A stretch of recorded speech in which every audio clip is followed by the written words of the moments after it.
And spawning in the bottom left-hand corner. There we go. Spawning in the bottom left-hand corner here of the Old Republic, we have the yellow Protoss player from the land of Czechia representing Team Roddy. It is Sebesdes. And spawning in the top right-hand corner, we have his opponent. We have the red Terran player, the red Terran himself representing 3D Clan. It is MilkiCow. And if you're in the chat, you know what time it is. It is Gamba time. Predictions are open. Place your bets on who you think will claim this series. Will it go the way of Sebesdes or MilkiCow? Let's go. Let's go. Let's jump on in. And coming into this, I do typically favor our Terran player here, MilkiCow. He's one of the stronger Terran players in the European region. Sebesdes, he's more of a younger up-and-comer, but hasn't been too active as of late. So I always have a really hard time kind of placing the state of play of a player like Sebesdes, just because he doesn't necessarily play in all the online tournaments. He does compete a little bit more sparingly. So show us what you got.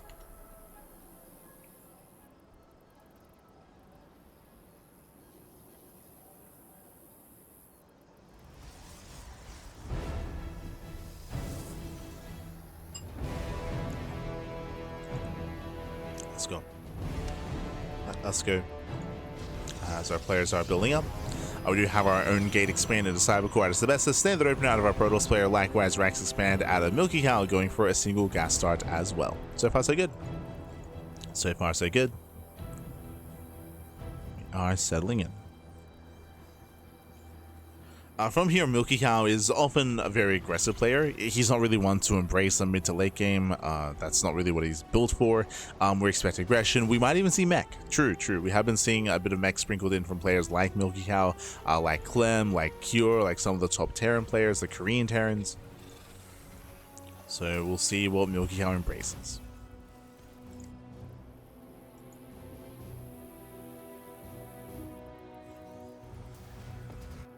So now we settle in.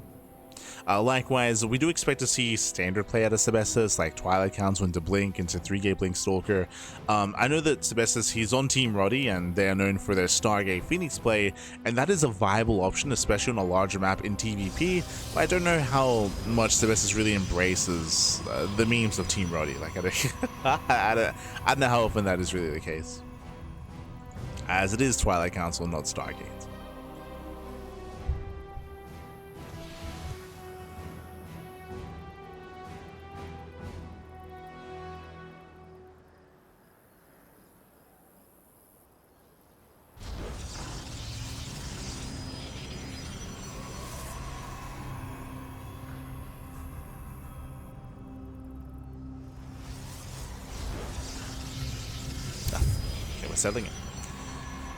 Settling in. From here, we do have extra gateways being thrown down, so it looks like 3-gate Blink. 3-gate Blink, if we throw down an extra gateway, we can build up into something more aggressive, but for the most part, it's a safe play as Sebesdes. Gets a full scout. It does confirm the mine drop that is on the way, as he does see the Widow Mine itself. So he knows the mine drop is coming. Is aware. Blink has begun. Speaking of mine drop, sorry, we're just walking across the map. Okay. Widow Mine does move out, does take a lot of hits. No, the mine goes down. Yeah, Widow Mine is cleaned up. The Marines as well. Nice control here, pulling back to the battery. Very nice control. As Sebesdes does hold. He holds, he defends. Third base is on the way. This is a third before Robo. A bit of a greedier build here from Sebesdes, but does claim the third. Mine drop is coming. So far, this has been quite committed here from MilkiCow. He's lost a little units already. He's lost units. We have Bio as a follow-up here. Extra Rax is being thrown down. They get confirmed by the hallucination. Sebesdes, he's fully aware. And here comes the drop. Yeah, boosting into the mineral line. And, ooh, so far gets one. Takes on one probe. Takes on the other. No major damage.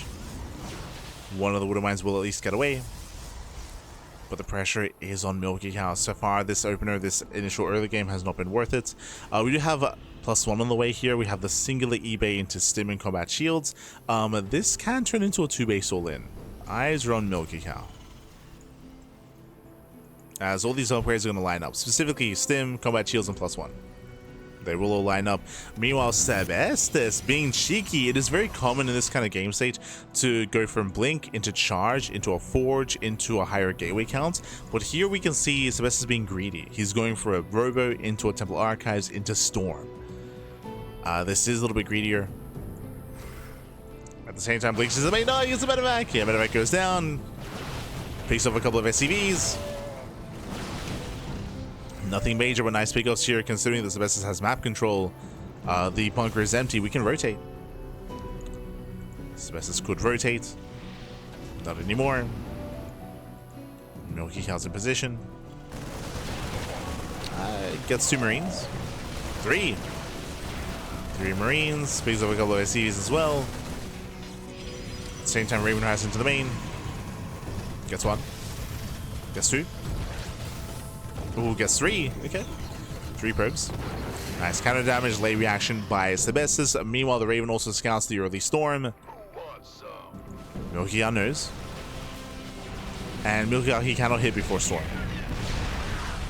Yeah, he will not hit pre-storm. Gets 1 more Marine, takes down the bunker. And MilkiCow is just being bullied here. Just stuck on his 2 bases, and he does claim a 3rd CC. And MilkiCow is expanding in a rough position.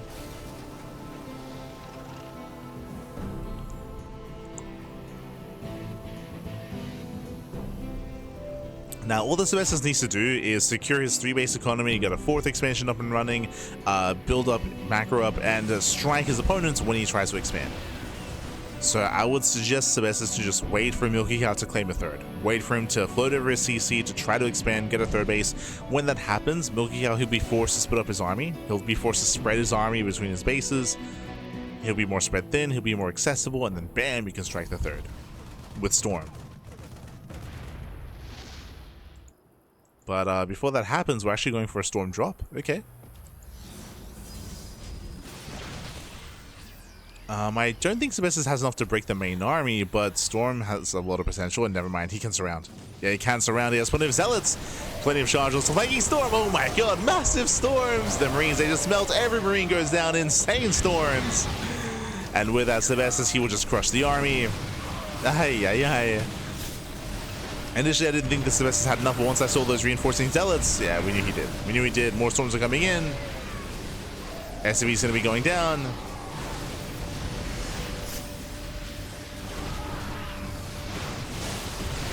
Storm zones. Going for the CC. There we go. Zealots take peel off into the mineral line. Catching out workers. And this is critical damage. Critical damage. Sebesdes, he saw the opening, he saw the opportunity. Oof. Storm covering the entrance. Oh my god, even more damage. Calm down, Bobby. Oh, catching up, what, 3 Marauders? They stumble into the storm. And with that, we can just reinforce. We can just keep pushing, keep reinforcing. A little bit messy towards the end here for Sebesdes. Losing his Archons, losing his Stalkers. But he's not stopping, and he doesn't need to. Oh my god. Yeah, GG gets called, and Sebesdes, he will take game number 1. GG. Whew. GG will play. He will take a lead in the series. Again, MilkiCow, he had a really rough early game. Really rough early game. He was stuck at home, he was contained, and he decided to move out. He was expanding, getting a 3rd base. He decided to push out. As he pushed out, Sebesdes, he was able to get a full surround. He was just so far ahead. He got away with his Storm. He got away with his 3rd base. He was able to build up his economy and just snowball out of control from there. GG. I would have thought that he would have had to have waited until MilkiCow expanded, but MilkiCow came to him. MilkiCow exposed himself. And with that, Sebesdes takes the lead. And now we're loading the game number 2.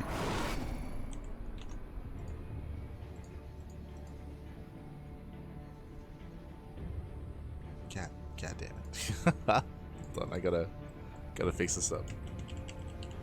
There we go. Spawning in the top left hand corner of Winter Madness, we do have the yellow Protoss player from the land of Czechia representing Team Roddy. It is Sebesdes. And spawning in the bottom right hand corner, we have the red Terran player. We have the red Terran himself representing 3D Clan. It is MilkiCow. There we go. Let us go.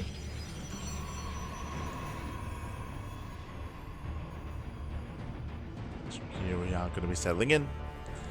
And we'll see how MilkiCow will adjust here. Again, he was overly aggressive last game. He lost 3 Widow Mines at the start of the game alongside his bio army as well. We do see this time double gas. Double gas open out of MilkiCow, going for a faster factory, going for a delayed CC. If there were anyone to go for a 1 base all in, MilkiCow is on the list, is on that short list, right? I'm thinking of MilkiCow, Gumiho, Maru as well. Ryung. There are a set amount of players that are willing to be hyper cheesy, hyper aggressive, so that is in the back of my mind. This doesn't have to be aggressive. This can just be a factory into CC, right? A factory into a delayed command center into just a tech heavy start, or this could turn into a factory into second factory or factory into starports. We'll see. Eyes are on MilkiCow.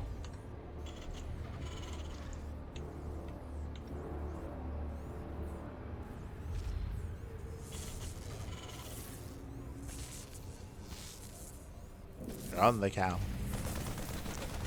As he does fully wall up. Not quite catching the probe. Not quite.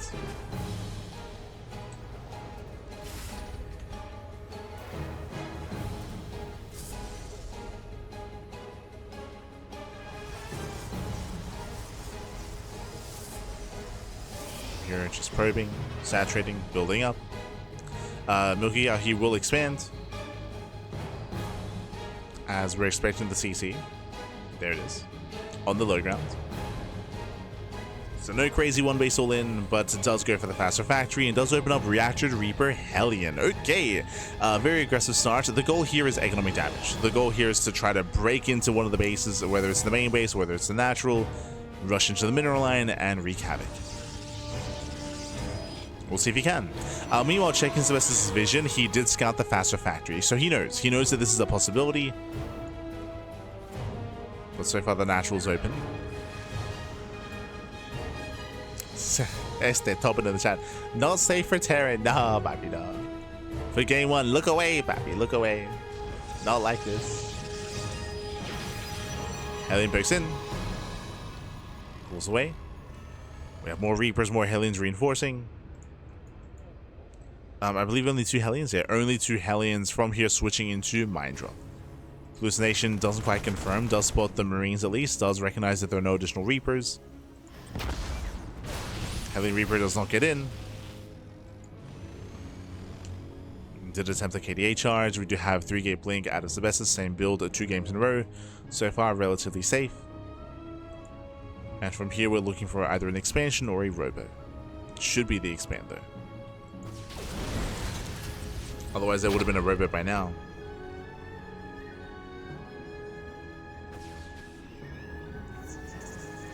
As he does bypass the main army. There's a sentry, there's a force field. 3rd base is on the way. And so far, Sebesdes does hold. So far, so good.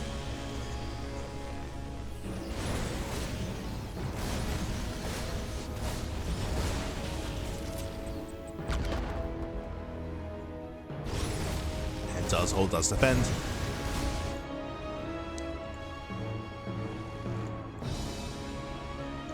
Oh, I assume it's going to be a mine drop, and in a sense it is, but only a single Widow Mine. Moving out with the Marines, he wants to apply more pressure. Can he try and deny the 3rd? He's going for it. This is ambitious. Here we go, jumping into the main.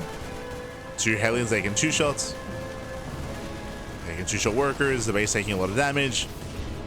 Widow Mine gets baited, Hellions they bust into the main, boys are being pulled, that's a lot of damage. 5, 6 probes. Oh my god. Yeah, 1 more Hellion shot, 7 probes going down.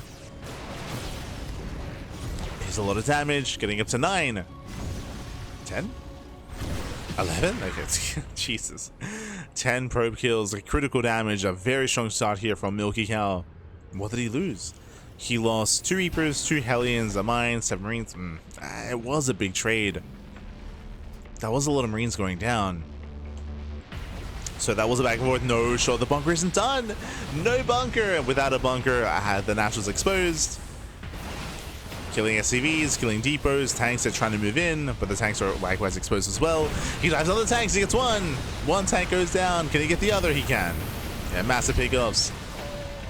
Stalkers, they push further in, they blink over the wall, SCVs are going down, and MilkiCow, he did some decent damage across the map, but the defenses back at home were lacking. Stim is going to be denied. And catching out the medevac. Stim goes down. More SCVs here at the natural. And this is too much. This is just too much here. GG gets called critical damage, and Sebesdes, he will claim the series 2-0, advancing on to the next round. GG. Whew. GG, well played. Sebesdes time and time again punishing MilkiCow here. We saw the MilkiCow, he did some okay damage across the map. I say okay, it was like a 1-to-1 trade, but back at home, no bunker, no defensive setup. He had tanks, that is true, he had some marines, but he wasn't in position to protect said tanks, or the tanks weren't even in position to protect the base itself either. And with that, Sebesdes, he just tore him apart. GG, well played. Impressive performance there by Sebesdes as he does take down MilkiCow. And with that, he will advance on to face off against the winner of Lelix, the winner of Rebellion. Wait, was it Rebellion? Sorry, the winner of Moja and the winner of Minizerg. Okay.